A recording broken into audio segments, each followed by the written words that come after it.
Hey guys, आज मैं जिस मूवी को एक्सप्लेन करने जा रहा हूँ उसमें हम जानेंगे कि एक लड़के को अपनी ही भाभी से लवेरिया हो जाता है और जब उसके भाई को इसका पता चलता है तो वो उसके साथ क्या करता है ये हम आज इस वीडियो में जानेंगे। सो वीडियो को बिना स्किप किए लास्ट तक जरूर देखें ताकि आपको ये कहानी सही से समझ आ सके। तो मूवी के स्टार्ट में हम एक बद्रू नाम के बुढ़े को देखते हैं जो अपनी वाइफ के कुत्ते को बिस्कुट का लालच देकर बालकनी के नीचे बुलाता है ताकि वो उसके ऊपर गमला गिराकर उसे मार सके, पर वो गमला बालकनी से बंधा होता है इसलिए वो उसे नहीं मार पाता और वो कुत्ता वहाँ से भाग जाता है। फिर जब बद्रू अपनी वाइफ से बात कर रहा होता है तब हमें पता चलता है कि उसकी वाइफ का कुत्ता बद्रू के जूतों में पेशाब करता है जिस वजह से बद्रू काफी परेशान हो चुका है और इसी कारण वो उसे मारने की कोशिश करता है। इसके बाद हम बद्रू के बड़े बेटे डमरू को देखते हैं जो अपनी वाइफ फुलझड़ी के साथ घर आता है। इसके बाद सीन शिफ्ट होता है और हम पप्पू नाम के एक लड़के को देखते हैं जो अपने दोस्तों के साथ मिलकर एक लड़की के संतरे दबा रहे हैं। तभी पप्पू की मोमू से डमरू की कार में से कुछ सामान लाने को कहती है। फिर जब पप्पू डमरू की कार से वो सामान उतार कर लाता है तो वो वहाँ अपनी भाभी फुलझड़ी के पैरों को देखकर पागल हो जाता है। अब क्योंकि फुलझड़ी काफी सुंदर थी तो उसे देखकर पप्पू का छोटा पप्पू खड़ा हो जाता है। इसके बाद हम डमरू को देखते हैं जो फुलझड़ी को अपने घर छोड़कर कुछ दिनों के लिए काम के सिलसिले में चला जाता है। इसके बाद जब डमरू फुलझड़ी को बाय बोल रहा होता है तभी पप्पू ये सोच रहा होता है कि तेरे जाने के बाद तेरी वाइफ का मीटर तो मैं ही चालू करूंगा।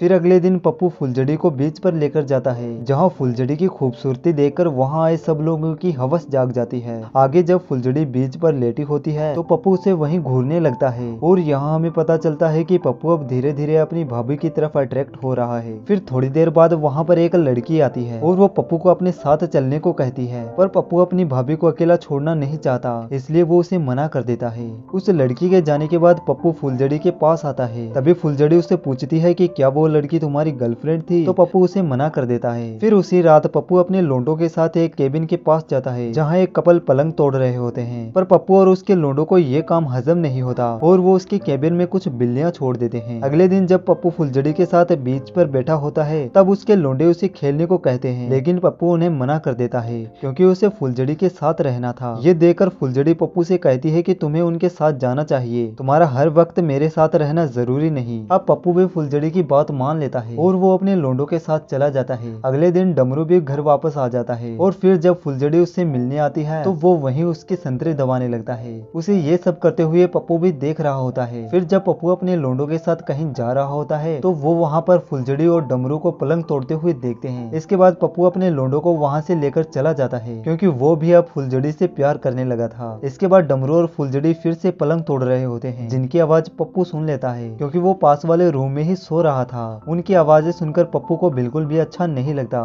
क्योंकि वो चाहता था कि उसकी भाभी उसके साथ भी यही आवाजें निकाले। फिर अगले दिन डमरू काम के सिलसिले में फिर से चला जाता है और जब पप्पू और फुलझड़ी बीच पर होते हैं तो वो उसको गंदी नजरों से देखने लगता है। अब पप्पू को किसी भी हालत में अपनी भाभी के साथ पलंग तोड़ना था इसलिए वो होले होले फुलझड़ी के नजदीक आने लगता है। वो फुलझड़ी की मदद करने लगता है जिससे फुलझड़ी को भी ये सब अच्छा लगता है और वो भी होले होले पप्पू के नजदीक आने लगती है। फिर एक रात जब वो सो रहा होता है तो उसे फुलझड़ी की आवाज सुनाई देती है। फिर वो फुलझड़ी को देखने उसके रूम में जाता है और वहाँ थोड़ी देर उसे घूरने के बाद वो वापस अपने रूम में आ जाता है। अगले दिन डमरू फिर से घर आ जाता है और वो फुलझड़ी और पप्पू एक साथ लंच करने जाते हैं। और फिर उसी रात जब डमरू और फुलझड़ी पलंग तोड़ रहे होते हैं तो पप्पू उनकी आवाजें सुन लेता है जहाँ डमरू फुलझड़ी से गंदी गंदी बातें कर रहा था। अगले दिन फिर से डमरू काम के सिलसिले में दूसरे शहर चला जाता है। इसके बाद हम पप्पू को देखते हैं जो अब फुलझड़ी से ढंग से बात नहीं कर रहा होता। ये चीज फुलझड़ी को भी अजीब लगती है कि पप्पू उसके साथ ऐसा क्यों कर रहा है। इसके बाद पप्पू अपने जीएफ के पास जाकर वो ही गंदी बातें करने लगता है जो डमरू फुलझड़ी से कर रहा था, लेकिन पप्पू की गर्लफ्रेंड को ये सब बातें पसंद नहीं आती और वो पप्पू को एक थप्पड़ मारकर वहाँ से चली जाती है। इसके बाद डमरू का कॉल आता है और वो पप्पू को फुलझड़ी से ये कहने को बोलता है कि आज रात वो घर नहीं आएगा। ये सुनकर फुलझड़ी मुरझा जाती है क्योंकि आज उसने पलंग तोड़ने की जबरदस्त तैयारी कर रखी थी। फुलझड़ी को मुरझाए हुए देखकर पप्पू उसे एक पार्टी में चलने को कहता है जिस पर फुलझड़ी पप्पू को हाँ कर देती है। इसके बाद हम डमरू को देखते हैं जो एक दूसरी औरत के साथ डिनर कर रहा है जिससे हम ये समझ पाते हैं कि डमरू अपना डमरू बाहर भी बजाता है।